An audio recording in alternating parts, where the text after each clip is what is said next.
হয়েছে ভাই, আপনারা তো মিডিয়ার লোক, আমার জাস্ট আপনার কাছে এতটুকু কোয়েশ্চেন যে যেসব ছাত্র দলের মানে যাদের কারণে ইন্ধনে এইসব হয়েছে ওরা কই? পুলিশ এই জায়গায় আইসা বলতেছে যে তোমরা ওই জায়গায় ভাঙচুর করছো, ই করছো। ভাই আমরা তো ফার্স্টে মার খেয়েছি, আমরা খাইছি না? যারা আমাদের মারছে এই যে ছাত্র দলেরই, আমরা এক ফ্যাসিস্ট তারাইছি অলরেডি এই জায়গায়। বিএমপি আমি একদম নাম উল্লেখ করেই বলতেছি, এখন আর কাউরে ভয় পাই না ভাই, যেটা সত্যি কথা। বিএমপির ছাত্র দলের যে নেতা শুভ সরোয়ারদীর, যার ইন্ধনে হয়েছে, ও কই? ওরা প্রশাসন কেউ বের করতে পারছে?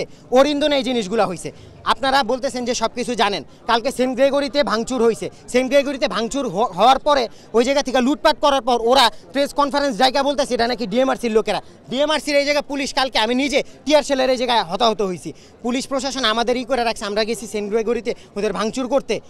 এই জায়গায় পুলিশ প্রশাসন পলিটিক্যাল, কবি নজরুলের সরোয়ারদির পোলাপাইনা মিলা এই জায়গায় টোটালি একটা পলিটিক্স খেলতেছে আমাদের সাথে। কারণ কি, আমরা জুলাই বিপ্লবের পরে ছাত্ররা সব একসাথে ছিলাম, ছাত্রদের মধ্যে মানে একটা ঝামেলা সৃষ্টি করার মাধ্যমে দেশে অরাজকতা সৃষ্টি করার জন্য এই জিনিসটা চলতেছে। টোটালি এর অরাজকতা সৃষ্টি করার জন্য এই জিনিসটা চলতেছে। আর যদি আজকের কথা বলি, ওরা মূলত এই জায়গায় কোনো স্টুডেন্ট নাই, ওরা মেগা মান্ডে ডাকছিল।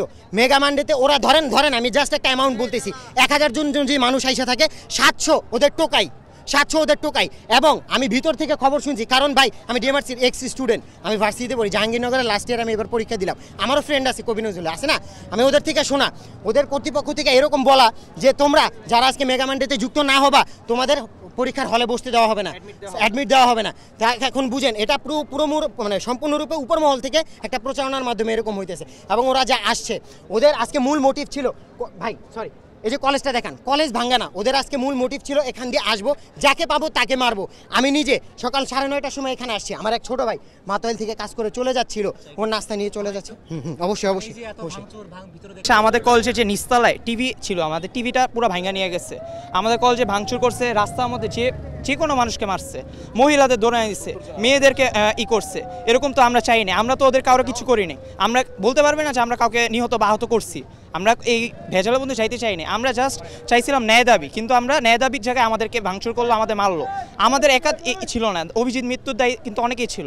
এটা মৃত্যুর জন্য অনেকে এটা চাইছিল, প্রতিবাদটা চাইছিল, এটা কিন্তু হয়নি। এখন এটা অন্যদিকে চলে গেল। শান্তিপূর্ণ একটা চাইছিল, আমরা কিন্তু হলো না এটা।